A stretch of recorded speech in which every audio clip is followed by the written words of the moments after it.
Emotion. মেয়েরা কিছু পছন্দ করুক বা না করুক, চুড়ি আর কানের দুল পাইলে কিন্তু তারা অনেক খুশি হয়। আর যদি কোনো মেয়ে রাগ করে তাহলে তার রাগ ভাঙানোর জন্য কিন্তু 1 ডজন চুড়ি অথবা 1 জোড়া কানের দুল যে কোনো একটা দিলেই কিন্তু মেয়েরা খুশি হয়ে যায়। তো আমার তো খুব বেশি কালেকশন নাই, আমার সামান্য কিছু কানের দুল আছে, তো সেইগুলাই ভাবলাম আজকে আপনাদের সাথে একটু শেয়ার করি। হঠাৎ করে কোথাও বের হইতে গেলে এখান থেকে ওখান থেকে বের করে পরে চলে যায়, আর বাসায় এসে আর গুছায় রাখা হয় না, এদিক ওদিক ছড়ানো হয়।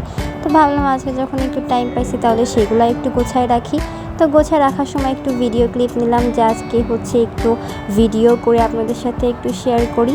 তা প্রথম এই কানের দুলটা সেটা হচ্ছে প্রায় আরও 1-1.5 বছর আগের। এই কানের দুলটা আম্মু ইন্ডিয়া থেকে নিয়ে এসে দিছিল। আর আমার বেশিরভাগ কানের দুলই ইন্ডিয়া থেকে আনা, কারণ আম্মু বেশিরভাগ কানের দুল আমাদের ইন্ডিয়া থেকে এনে দেয়। এই গোল যে কানের দুলগুলো, আমি রিং কানের দুলগুলো পরতে অনেক পছন্দ করি, তো এই রিং কানের দুলটাও আম্মু ইন্ডিয়া থেকে নিয়ে এসে দিছিল। আর এই যে ভারী যে কানের দুলটা সেটা যে আমি আমাদের এখান থেকে মেলা থেকে নিয়েছিলাম। মানে যখন দেখছিলাম তখন খুব ভালো লাগছিল, কিন্তু পরে বাসায় আনার পরে দেখি এটা অনেক ওয়েট, অনেক ওজন, তো সেই জন্য সেভাবে পরা হয় নাই, তবুও কিনছিলাম। আর এটাও যে আমার কেনা, এটা আমি শাড়ির সাথে পরার জন্য এই কানের দুলটা কিনছিলাম। এটাও প্রায় 1-1.5 বছর আগে। তখন এই কানের দুলগুলোর খুবই চল ছিল, খুবই কেনাকাটা করতেছিল সবাই, তো ভাবলাম যে তাহলে আমিও একটা কিনি, তো তখন কিনছিলাম। পরে এই হোয়াইট কালারের এই কানের দুলটা যে আম্মু গত বছর রোজার ঈদে এনে দিছিল। এটা একটা ড্রেসের সাথে ম্যাচ করে এই কানের দুলটা নিয়ে দিছিল, এটাও অনেক সুন্দর। তারপর ছিল কিছু ঝুমকা কালেকশন। এই ঝুমকাটা ফার্স্টে আম্মুর জন্য পছন্দ করে আনছিল, কিন্তু আম্মু তো স্বর্ণের কানের দুল পরে, এই জন্য আম্মু আর ওইটা নেয় নাই, পরে আমাকেই দিছিল। তারপরে এই যে আরেকটা রিং কালেকশন, এটাও আম্মু ইন্ডিয়া থেকে নিয়ে এসে দিছিল, এটাও অনেক সুন্দর, মানে কোনো টপসের সাথে এগুলো পরলে খুবই সুন্দর লাগে। তো তারপরে এই যে আরেকটা রিং, মানে আমি তো ফার্স্টেই বলছি যে আমি রিং কানের দুলগুলো অনেক পছন্দ করি, তো এটাও আম্মু ইন্ডিয়া থেকে নিয়ে এসে দিয়েছিল। মানে বেশিরভাগ কানের দুল যেগুলো আছে সবগুলো ইন্ডিয়া থেকে আনা। আর এটা আজমির শরীফ থেকে আনা। আমরা কিছুদিন আগে গেছিলো আজমির শরীফ, তো ওখানকে থেকে এই কানের দুলটা আনছিল।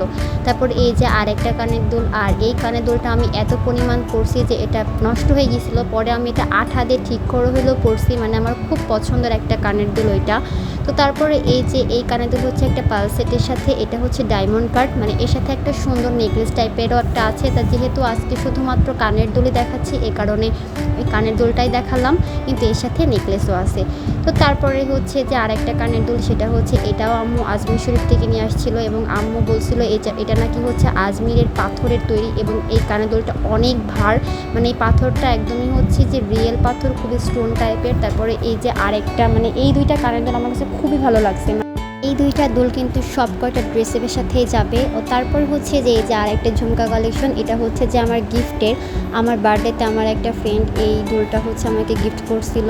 তো তারপর এই যে আরেকটা, এটাও একটু ঝুমকা টাইপের, এটা ছোট, মানে এটা অ্যান্টিক্সের, এটাও আমার ফ্রেন্ড আমাকে বার্থডেতে গিফট করছিল। মানে এই দুইটা কারণে বার্থডে গিফট, আর বার্থডে গিফট যেটাই হোক না কেন সেটাই সুন্দর, মানে যাই হোক না কেন। তারপর এই যে আরেকটা রিং, এটা যে খুবই আগের কানের দুল, মানে এই কানের দুলগুলো মনে হয় মোটামুটি সবাই পরছে, খুবই সুন্দর লাগছে। আর তারপরে দেখাচ্ছে কিছু নেকলেসের সাথে যে কানের দুলগুলো ছিল, এটা যে আমার একটা নেকলেস আছে, তো তার সাথে যে টিকলি প্লাস কানের দুল অ্যাটাচ ছিল, তো এটা সেই কানের দুল। আর কানের দুলটা বের করে দেখে একটা স্টোন নাই। আর এই যে এটাও একটা পালসেটের কানের দুল, এটার সাথেও একটা নেকলেস আছে। আর সব থেকে বড় কথা এই যে এই কানের দুল, যেটা এতগুলো কানের দুলের মধ্যে সব থেকে পছন্দের একটা কানের দুল, এবং এই দুলটা আমার এত পছন্দ যে আমি যাতে নষ্ট না হয় সেই ভয়তে পরিও না। তো এই ছিল আজকে আমার কানের দুলের কালেকশন। হয়তো বা অনেকের অনেক কালেকশন আছে, কিন্তু আমার তেমন নয়, আমার সামথিং কিছু আছে, তো সেইগুলাই আপনাদের সাথে দেখালাম আজকে। তো আমার ভিডিওটা যদি ভালো লেগে থাকে অবশ্যই আমার পেজটাকে ফলো করে রাখবেন। তো সবাই ভালো থাকেন, সুস্থ থাকেন, আল্লাহ হাফেজ।